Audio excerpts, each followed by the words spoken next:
Hello everyone, I have here Batman Beyond the White Knight issues 1 and 2. Gonna take a quick little peek at issue 1 first, which came out March 30th. This was something, if you recall from one of my other videos, that I had missed out on.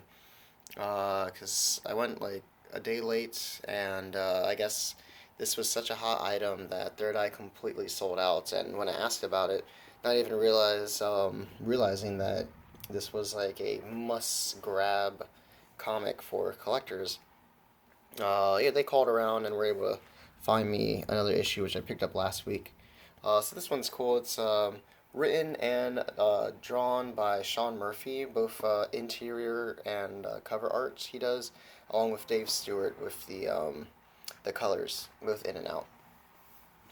So it's really cool. We start out here in Neo Gotham, where Terry Mcginnis is breaking into Bruce Manor with the help of some mysterious person on his intercom, and they're there to retrieve a Batman suit that those of you who know Batman Beyond would recognize. So it's pretty cool. He leaves and gets into a scuffle with these cops that are, standing guard at the establishment. Now, unlike the traditional story, in here Bruce Wayne is in prison, which I don't know if it's specifically because of his vigilantism.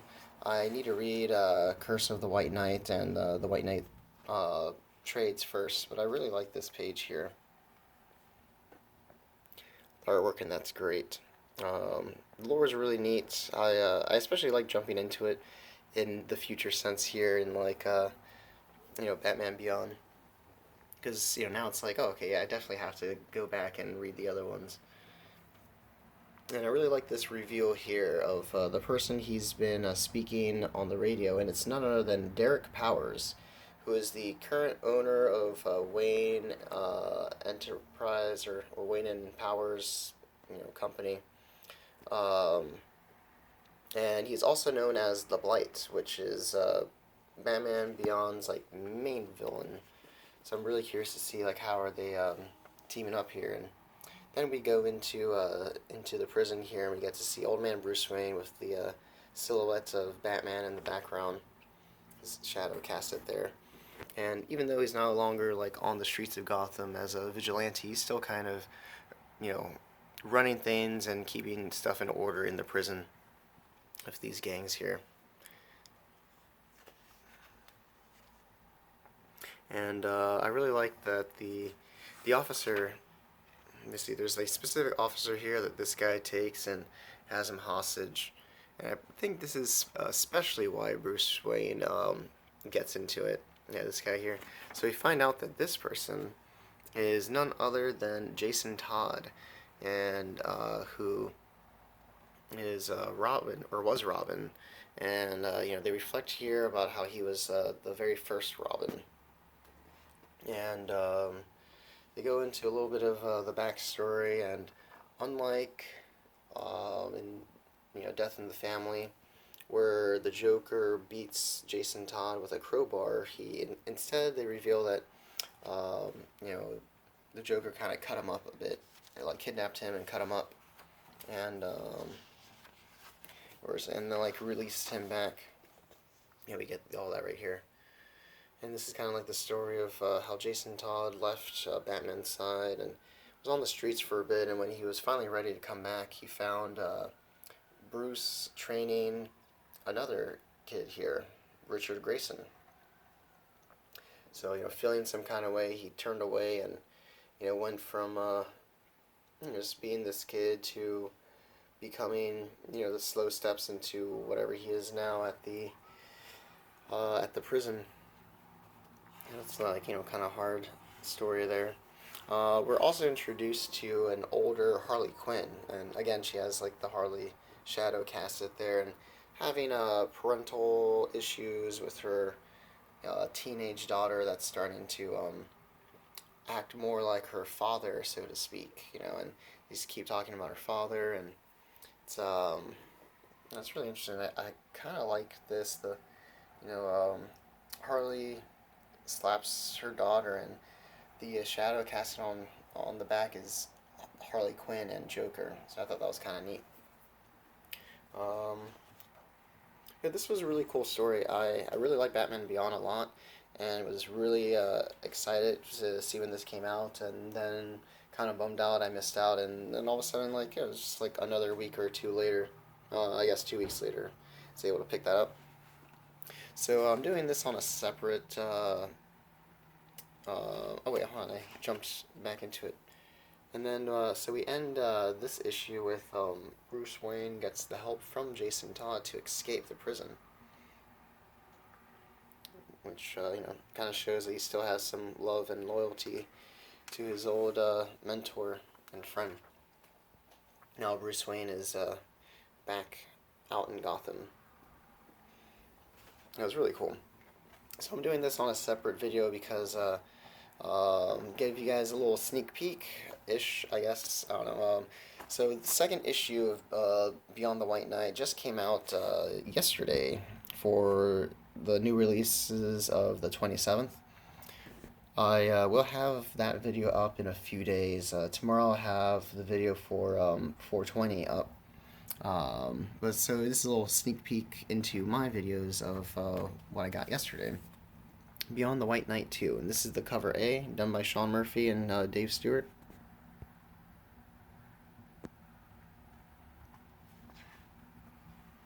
So we start off 1 month ago, and it kind of shows how Terry got into all this. He's beating up this guy here, and who is allegedly the man who killed his father. He's trying to get revenge, and Grayson brings him in. Grayson being the lead of the GTO, which is kind of like the militant Batman-esque police force. Actually, I didn't really point that out very well when I mentioned Grayson. So Dick Grayson, back in issue 1, we see he's leading this like military force that has Batman technology. Now that all of Bruce Wayne's secrets are out and in the open. See, Wayne Powers. Derek Powers owns everything and has been exploiting all of Bruce's money. So Grayson having a soft spot for kids trying to get revenge on people who killed their parents brings him to Derek Powers, and Derek can sense that there's something more in this kid. And makes a deal with him, which I guess is how he gets into what we saw in the first issue, where he steals the suit. So now we're at the present time. Terry's in the suit. Bruce has just left prison, and the nice little reveal at the very end of issue 1 that I left out for here is, as Bruce leaves, he hears like someone making some kind of playing card joke, and it's impossible. She killed you. The 5th card that smiles at the others says, because I'm the Joker and I can be whatever I want. So here's Joker in the flesh, and again there's that really great shadow casting in the back. So we see Joker here as a man, not as a clown, but he's not even tangible. So Bruce thinks he might be a hallucination or a hologram, and it's revealed that he is a hologram, but with inside Bruce's head. Yeah, right? Now, this is something that you didn't have a little asterisk here, an editor note, but I'm wondering if this is part of one of the other White Knight stories, where Bruce mentions the GTO blinded him with the bat signal, while Jim gave him a concussion with his Batmobile, so he was knocked out, and that's something I would like to see. I'm wondering if this is referencing the stuff before, and Jack is what he calls himself, or Jake, actually, mentions that while he was unconscious for this moment is when he put a microchip into his brain. So that's how they're here together now. And as we all know, the Joker, it's actually not a foe here. He's here to help him, and he's kind of like a super suit of him, because he can analyze the situations and assesses environment for him. So together they escape the prison, and Grayson is trying to put out a call to scour the city for Bruce Wayne and to bring in Jason Todd, but his fellow officers are not going to cooperate with him. Yeah, this was cool. I just finished reading it. We have Dick Grayson now finds Bruce, and he is trying to place him under arrest. And it's a really great student versus teacher moment where you know Grayson suits up completely and is about to bring down Bruce, and again with the help of not Joker, he gives him some tips here of like where to get him, and he's even like, oh, watch out with the helmet, don't get headbutted, and gets headbutted. Finally, he tells Bruce the weak spot's behind the knee, so takes his little nightstick, electric nightstick, and shocks him in the back. That way he can get away.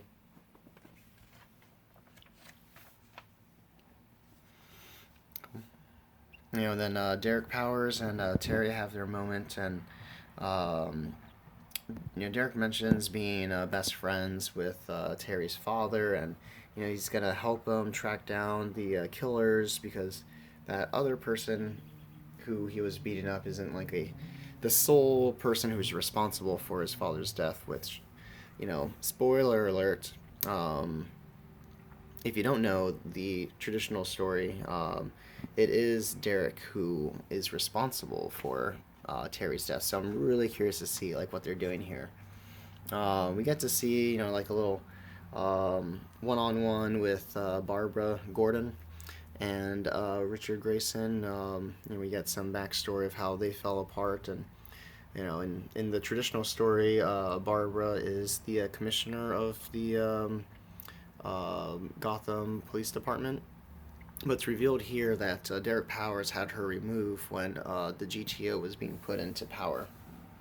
So they're no longer friends here. And as Bruce is like sneaking around, he's trying to get to what is referred to as a safe house, and we're revealed another new suit, which I'm really excited to see him get into later. Old man Bruce in this really sleek suit. But here's the big kicker, the big spoiler.